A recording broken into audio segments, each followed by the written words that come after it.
जैसे कि अभी परम पूज्य गुरुदेव जी महाराज ने फरमाया कि हमारे भारत के बहुत ही प्रतिष्ठित करुणा सिंधु सदगुरु नानक साहब जी की आज पावन जयंती है। कार्तिक मास की इस पूर्णिमा को पंजाब की धरा पर सदगुरु जी का प्राकट्य हुआ और कार्तिक स्नान भी होता पूरा महीना। जो लोग पहले स्नान करते थे फिर आखिरी दिन गंगा में जाकर डुबकी लगाते थे, पूर्ण स्नान माना जाता था। इस सृष्टि में सदगुरु जी फरमाते हैं दो बहुत कीमती चीज हैं, गरीब साध नदी दो अगम नग इन समतुल नहीं हो रे। साध भक्ति के खम्भ हैं नदियां वृक्षा मोर। एक संत और एक वृक्ष, ये कहते अगम नग, नग होते हैं जो कीमती चमकीला पत्थर होता गुठियों में वगैरह में लगाया जाता है, यानी बहुत कीमती प्रीशियस चीज। कहते इन समतुल नहीं और इनके बराबर कुछ और नहीं है। क्यों? साध भक्ति के खम्भ हैं। भाई जहाँ संत बैठ गया ना वहाँ अध्यात्म के ये स्तंभ हैं, वहाँ भक्ति जरूर जागृत होगी। और जहाँ नदियाँ होंगी वहाँ पर वृक्ष होंगे, हरियाली होगी, पक्षी चहचहाएंगे, मोर होंगे, वहाँ का वातावरण अलग तरह का हो जाता है। विचार करिए, अगर इस जगत में सब कुछ हो, संत ना हो, वृक्ष ना हो, मरुस्थल लगेगा, उजाड़ जैसी लगेगी। इसलिए जब परमात्मा का कृपापात होता है तब हमें जीवन में संतों का संग मिलता है, सत्संग मिलता है। और सही समय पर सही आयु में जब संतों का संग मिल जाए तो हमारे जीवन का व्यक्तित्व तो एक अलग दिशा में सुंदर ढंग से ढलने लग जाता है। इसलिए तो गुरु नानक साहब की एक जन्म की भक्ति नहीं थी, ये पूर्ण आत्मा तो सतयुग से भक्ति करते आ रहे थे। संतों की संग, नवदा भक्ति, परमात्मा की आरती, चरण वंदना, नाम सुमरण, सेवा, सख्य भाव, ये तो राजा अम्बरीश थे। ऐसे अम्बरीश जो सब कुछ अपने हाथ से सेवा करते, लेकिन कोई पूर्ण संत नहीं मिला था, इसलिए वो स्वर्ग में गए थे। आपको प्रसंग याद है ना, दुर्वासा जी ने परीक्षा ली, चक्कर छोड़ दिया और सब लोगों में भागे फिरे, चक्कर ने पीछा नहीं छोड़ा जब तक भगवान ने कहा कि वापिस अम्बरीश के चरण पकड़े।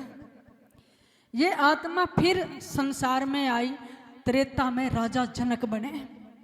ये सदगुरु गरीबदास महाराज ने अपने राग जांगड़ा में प्रसंग दिया है, अंश अवतार से जनक नानक बहे, गोरख प्रहलाद की पैज राखी। कहते अंश अवतार से जनक नानक बहे। राजा जनक जो विधेयी कहलाए, यानी शरीर से ऊपर उठकर ही, यानी देह भाव में नहीं थे, चाहे वो संसार के रिश्ते नाते, चाहे कोई कर्म है, उनको वो दुख सुख से ऊपर उठे हुए थे। वो राजा जनक जिनके पास 9 योगेश्वर आए थे। वो राजा जनक जब एक समय यज्ञ कर रहे थे और समिधा यज्ञ के बीच में खत्म हो गई। जब कहें आचार्य गण कहने लगे अरे अरे यज्ञ की समिधा खत्म हो गई, राजा जनक ने अग्नि कुंड में अपना पैर दे दिया। अग्नि प्रज्वलित रही और फिर यूं का यूं पैर बाहर निकाल लिया, आंच तक नहीं लगी। यज्ञ नहीं विघन होने दिया, यज्ञ में विघन नहीं होने दिया। सब आश्चर्यचकित रह गए। क्यों? क्योंकि विधेयी थे ना, समिधा की जगह अपना पैर दे दिया था। वो राजा जनक उबलता हुआ पानी शरीर पर डाला जा रहा है, सैकड़ों रानियां स्नान कर रही हैं, लेकिन जरा भी विचलित नहीं है। और सुखदेव मुनि गर्भ योगेश ने उंगली दे दी तो उंगली चल गई। लेकिन वो राजा जनक भी स्वर्ग में गए। फिर आए इस धरा पर, कलयुग का समय आ गया। फिर वही आत्मा माता तृप्ता देवी के, कालूराय मेहता जी के, सदगुरु नानक प्रकाश में स्वरूप, ज्योति स्वरूप लेकर प्रकट हुए। और बचपन से ही, क्योंकि जैसे संस्कार होते हैं, चारों युगों की भक्ति इकट्ठी करके ले आए सदगुरु, पूर्ण संत बन के आए। सतगुरु नानक प्रगटिया, मिट्टी धुंध जग चानन होया। धुंध मिट गई, प्रकाश करने के लिए इस धरा पर आए सदगुरु नानक साहब। तो बचपन से ही उनको लगन थी कि मुझे परमात्मा मिले। संतों की संगत में घूमते, उसकी माँ कहती, बेटा अभी तो खेलने की उम्र है तेरी, तो संतों में बैठा रहता है, पता नहीं किस धुन में है, आंसू पड़ते रहते। कोयल बोलती, सारी सारी रात नानक साहब जगने लगते। जैसे पपैया पीऊ पीऊ करता है, ऐसे अपने पीव की रटन, मुझे कोई सदगुरु मिले और मुझे परमात्मा मिले। बचपन से ही ये उनके अंदर आने लगा। और मुझे लगता है इस दुनिया की सौभाग्यशाली आत्माएं वो होती हैं, और वही व्यक्ति सही ढंग से श्रवण करता है जब परमात्मा की चर्चा सुनते सुनते आपकी आंखें गिल्ली हो जाए, आपका हृदय भर आए, आपका रोम रोम रोमांचित होने लग जाए। क्योंकि जो प्रेम, जो करुणा, जो एहसास परमात्मा में जीना गुरु सिखाते हैं, वो कोई और नहीं सिखाता है। क्योंकि गुरु के पास आने से पल पल परमात्मा का इंतजार बढ़ जाता है। माँ समझाती, बेटा कितने रिश्ते नाते हैं, तू एकांत ढूंढता रहता है और वहाँ जाकर चुपचाप पता नहीं कहाँ गोता लगा देता है। ले तेरा विवाह कर दे, अकेलापन मिट जाएगा, तेरी बहन है, रिश्तेदार हैं। कहने लगे, माँ जब परमात्मा से प्रीति बढ़ जाती है, फिर संसार के रिश्ते नाते फीके लगने लग जाते। यह पहचान है भगत की। जब मालिक प्यारा लगने लग जाए, और फिर मीरा की तरह जगत लागो फीका, सब फीका लगने लग जाता है। तो वहाँ गुरु नानक साहब ने गाया, जगत में झूठी देखी प्रीत, जगत में झूठी देखी प्रीत। कहने लगे, बेटा झूठी कैसे है? एक औरत थी, उसका विवाह हुआ। उसने कहा नानक साहब से, मुझे जीवन साथी मिल गया। अच्छा, जो सारी उम्र साथ निभाएगा? हाँ। संयोगवश कुछ समय के बाद उसकी मृत्यु हो गई। अब नानक साहब कहने लगे, तू तो कह रही थी जीवन साथी मिल गया, लेकिन इसने तो बीच में ही छोड़ दिया। अब परमात्मा को कहाँ जगह देंगे? मैंने तो सुना है जीवन साथी तो परमात्मा है। तो नानक साहब कहने लगे, सब अपने सुख के लिए रिश्ते जुड़े हैं, असली सुख मालिक के नाम में है। अपने ही सुख सो सब लागे, क्या दारा क्या मीत, मेरी मेरी सबे कहत हैं, हित सो बांधे चीत, जगत की झूठी देखी प्रीत। क्योंकि अंतस किसी और अलग प्रीत से जुड़ गया था नानक का, इसलिए झूठी लगी। सब मेरी मेरी कर रहे हैं, दूसरे के शरीर से सुख मिल जाए, लेकिन ये विषय विकारों के सुख हैं, ये नश्वर हैं। किस में सुख ढूंढोगे मेरे को बताना? जो सारी दुनिया आज भौतिकता में, आकर्षण में, अट्रैक्शन में फंसी हुई है, आपके शरीर में सुंदर क्या है मुझे ये बता दो। आंख जाकर देखो, ढीडाई पाओगे, तड़के तड़क उठोगे तो। कान में जाकर देख लो, बदबू गुगू भरा इसमें। मुंह में है लार थूक है, और जिस मलमूत्र के पीछे घूम रहे हैं उसने आप बाथरूम में जाकर देखना तक नहीं चाहते हैं। ये शरीर में चमड़े का जामा पहना दिया, ये उतार दिया जाए तो हड्डी मांसों को, पीप को आप देख नहीं पाएंगे। ये सुंदरता बस शरीर की। सुंदरता तो भीतर छिपी हुई है, उस मालिक की सुंदरता में जिसने झांक कर देख लिया वो जगत फीका लगेगा, वो इस आकर्षण में नहीं फंसेगा। तो इस मलमूत्र के शरीर में फिर क्या आकर्षण हुआ? ये बचपन से बैराग हो गया गुरु नानक साहब को, मीरा जी को। लेकिन मन है ना, मानता नहीं है। तो गुरु नानक साहब कहते हैं, मन मोह रखे ये अजो नहीं समझत, सिख दे हारो में, नानक भव जल जो पार करे, गावे प्रभु के गीत, जगत की झूठी देखी प्रीत। कहते हैं मन है, इसने कितना समझा लो मानता नहीं है, कितनी हित की बात कह लो। छक्का समझा लिया 20-20 साल, फिर भी नहीं मानेगा, उल्टी राही चलेगा, क्योंकि मन की आदत है। और मन तेरी आदत न कोई बदलेंगे हरिजन सूर, जगत में मन नहीं बदलेगा भाई, याद रखना इस बात को। अगर कभी मन बदलेगा तो यहीं बैठकर बदलेगा, बाकी कोई जगह नहीं है। गुरु नानक साहब कहते हैं नाम से लग जाओ, यही भवजल पार कर सकता है और कोई नहीं। परमात्मा के गीत गाओ। गुरु नानक साहब के भीतर से वाणी निकलने लगी और भाला मर्दाना रबाब पर गाते और उनको लिपिबद्ध करने लगे, जिसको हम अमर ग्रंथ गुरु ग्रंथ साहिब जो गुरुद्वारों में स्थापित है, जैसे कबीर साहब की वाणी है, गरीबदास महाराज की वाणी है, इसी प्रकार सदगुरु नानक साहब की वाणी है। उसी समय उनकी छोटी आयु थी, लेकिन काशी में सदगुरु कबीर साहब प्रगट थे और अपनी संत मंडली लेकर जगह जगह अपनी प्यारी आत्माओं को ढूंढते, कोई हंस मिले और परमात्मा के नाम से जोड़ने के लिए आते हैं। नाम देते, सदगुरु भक्ति करवाते और बहुत बड़ी जमात कबीर साहब की खड़ी होगी। उस समय गिरनार पर्वत पर गए हुए थे और नानक साहब भी गए हुए थे। तो गुरु नानक साहब को पता चला बंदी छोड़ कबीर साहब आए हैं, छोटी उम्र थी, तो गए, साथ में बाला मर्दाना थे। तो एक भगत गुजर रहा था व्यापार के लिए, गुरु नानक साहब का सेवक था, उन्होंने पता चला नानक साहब आए, संत के पास खाली नहीं जाना चाहिए, मेरे पास तो कुछ नहीं। फिर देखा पत्नी ने तिल के लाडू दिए थे, सर्दी का मौसम था, लड्डू भी खत्म हो गए, 2-4 तिल के दाने थे। सोचा चल यूं कहा करे ना, तिल चुन। वो तिल इसलिए कहते हैं भी तिल सभी जो पदार्थ होते हैं ना अन्न धन के, उन्हें छोटा होता है, तो कहते इसने तो तिल भी दान नहीं करा। उन्होंने सोचा आज तो मेरे पास 2-4 तिल हैं, यही सदगुरु के अर्पण कर दूंगा। गुरु नानक साहब के चरणों में चढ़ा दिया। भंडारा चल रहा था, नानक साहब ने सोचा 2-4 तिलों का क्या करूं, और ये बेचारे ने भाव से अर्पण किए हैं। वहाँ कबीर साहब बैठे थे, कहने लगे सदगुरु इसका क्या करूं। कबीर साहब कहने लगे कुंडी सोटा लाओ, उसमें रगड़ कर सारा भोजन जब बनने लग रहा था उसमें डाल दिए। जब डाले और पंगत लग गई, सब ने भोजन करा, और भोजन के बाद छकने के बाद डकार आया करे, जो डकार है उसने तिल की डकार आवे। अब गुड़ खाओगे गुड़ की, मूली खाओगे मूली की, जैसी डकार होती है, तो सारी संगत ने तिल की डकार आवे।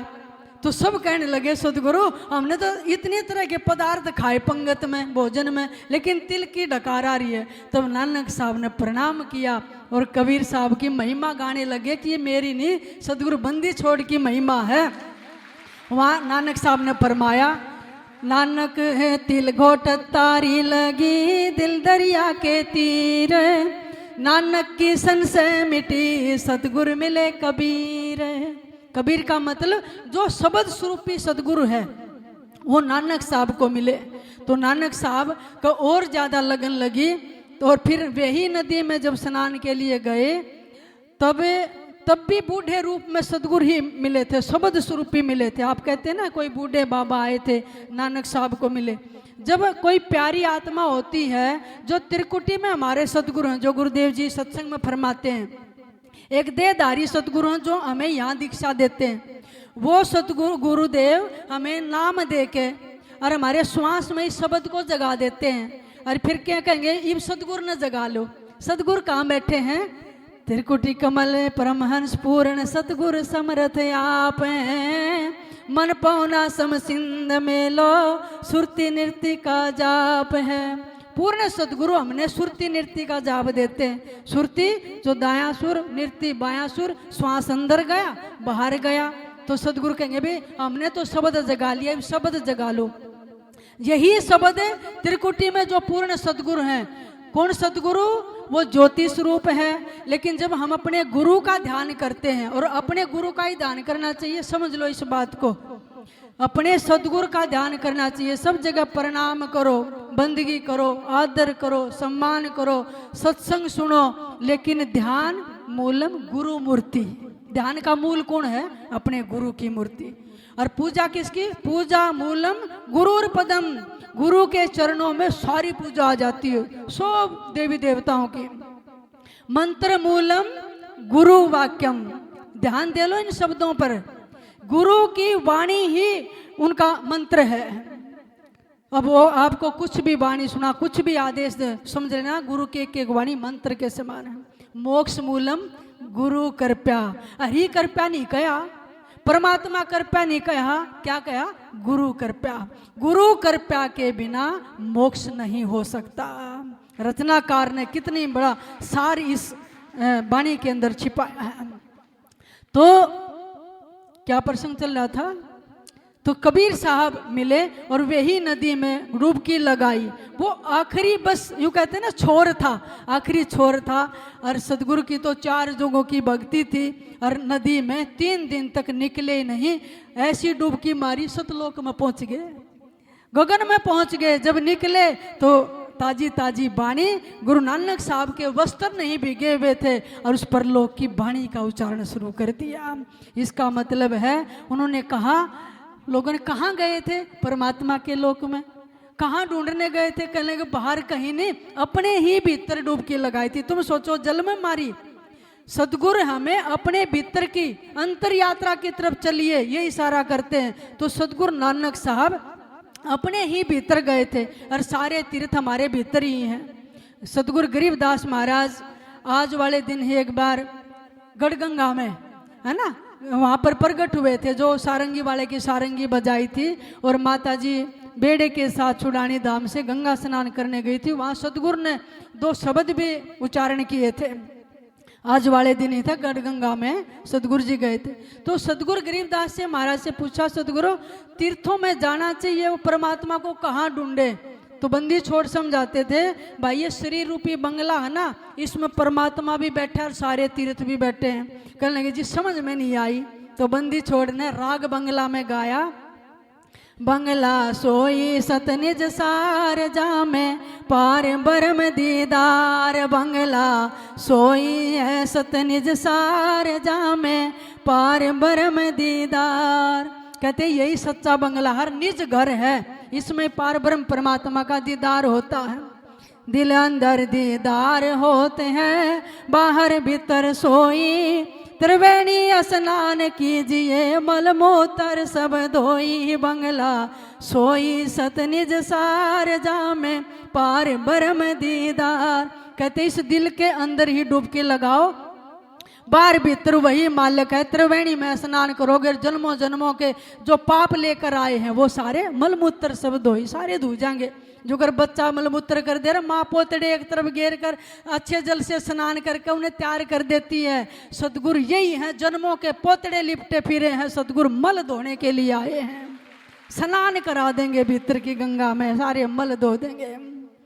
बंगले माही शंख पुहारे, छूटे से सरदारा। दिव दृष्टि जो देखत है, सो हरदम बारम बारा। बंगला सोई से सतनिज सार जामे पार बरम दीदार। गौमुख गंगा निकलती है, केवल एक इतना सा गो की तरह मुख है, उसमें से निकलती सहस्रों धारा हमारे भीतर। जब ध्यान करोगे ना, ऐसी सहस्र धारा पड़ती गिरती भी आपको दिखाई देंगी। कैसे? दिव्य दृष्टि से सो देखत है। सदगुरु कहते हैं ये तो चरम दृष्टि है, बाहर का देखोगे। दिव्य दृष्टि सदगुरु देंगे, बंदी छोड़ बिना नहीं खुल सकती, और उसमें खुली और कभी भी दर्शन कर लिया। गंगा जमुना मध्य सरस्वती, पट्टन घाट फुहारा। कालेंद्री काया पर छाली, धन बड़ भाग है हमारा।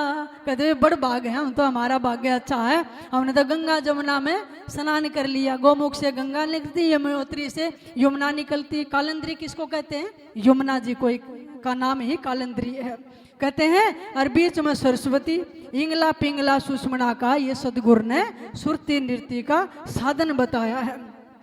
इंद्र दोन महोदद गाजे, रत्नागर लहराई। जगन्नाथ जगदीश विराजे, देखो क्यों ना भाई।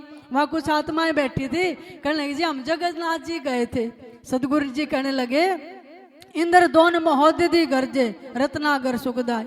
इंद्र दोन कहते हैं जो राजा इंद्र धमन ने सागर किनारे भगवान ने सपने में आदेश दिया था, जो जगन्नाथपुरी मंदिर बनवाया था, और बन नहीं रहा था, ढह जाता था 6 बार।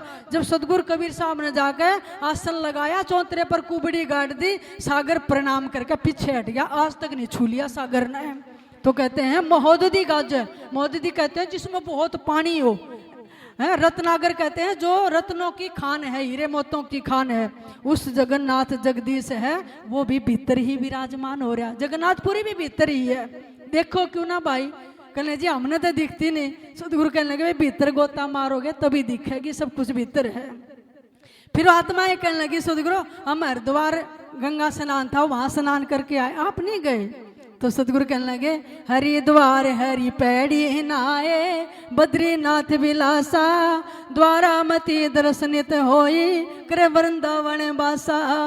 बहुत लोग कहते भी हमारा वृंदावन में बास हो गया तो मुक्ति हो जाएगी, सीधे गोलोक में जाएंगे, काशी में होगी वहाँ मोक्ष हो जाएगा। हरिद्वार गए हर की पैड़ी पर नहा लिए बस भगवान की कृपा होगी। सतगुरु कहते हैं ये हर की पैड़ी हरिद्वार भी हमारे भीतर ही है।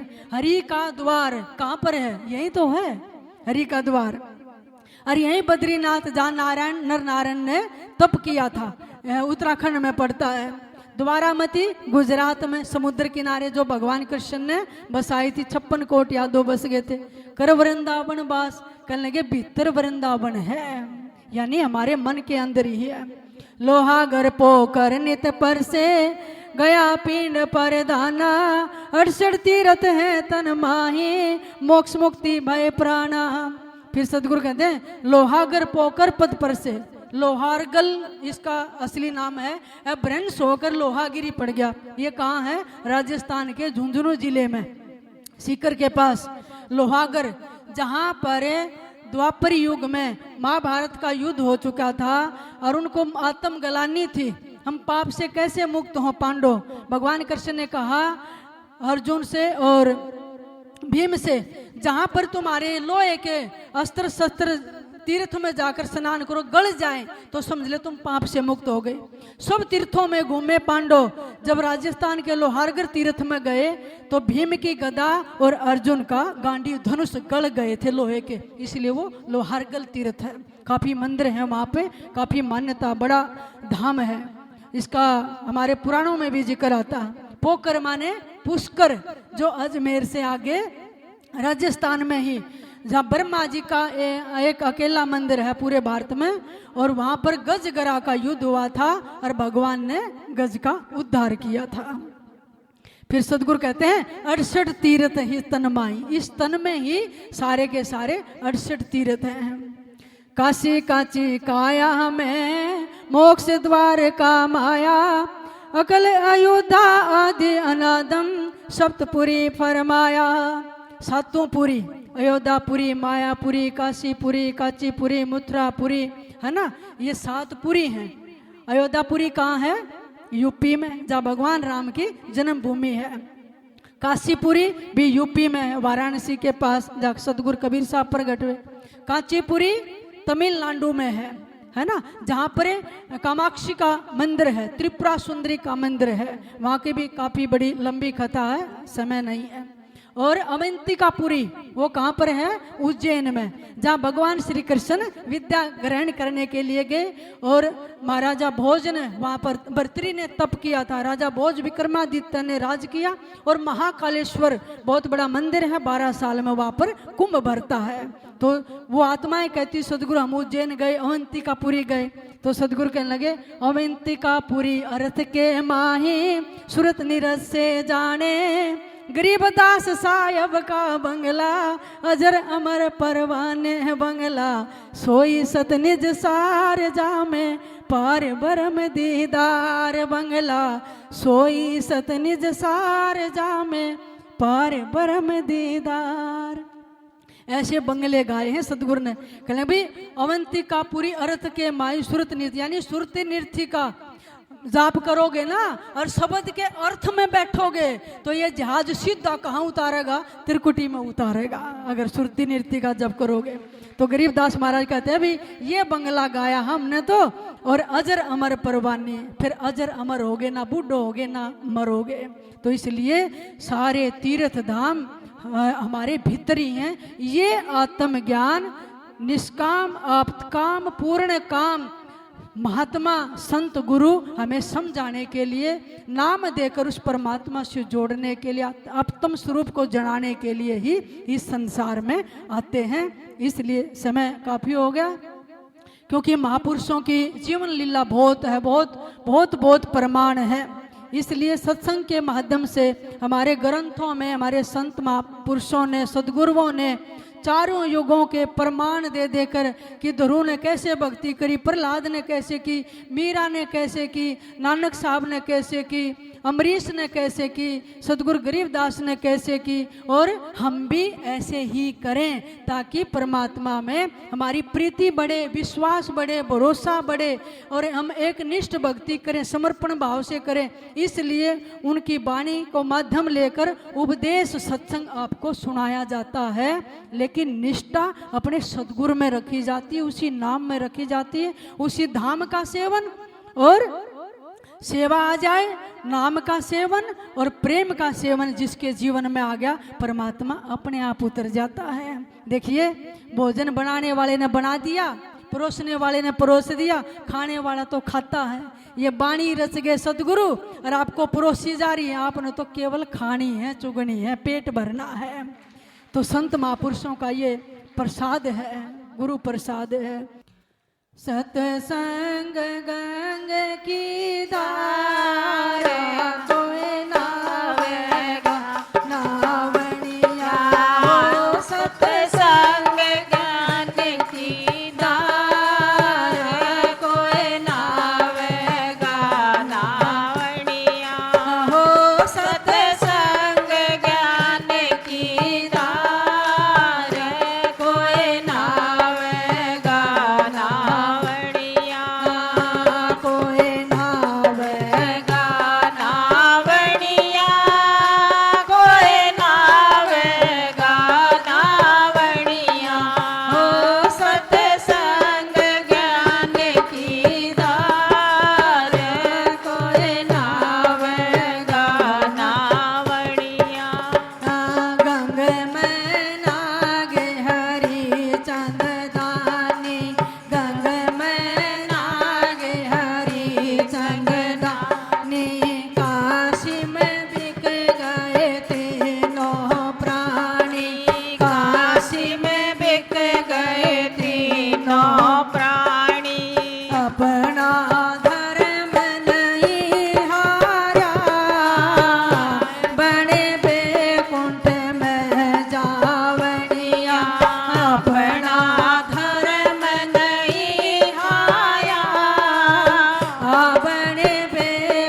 सो जाएगा, यहाँ तो जग जाओ।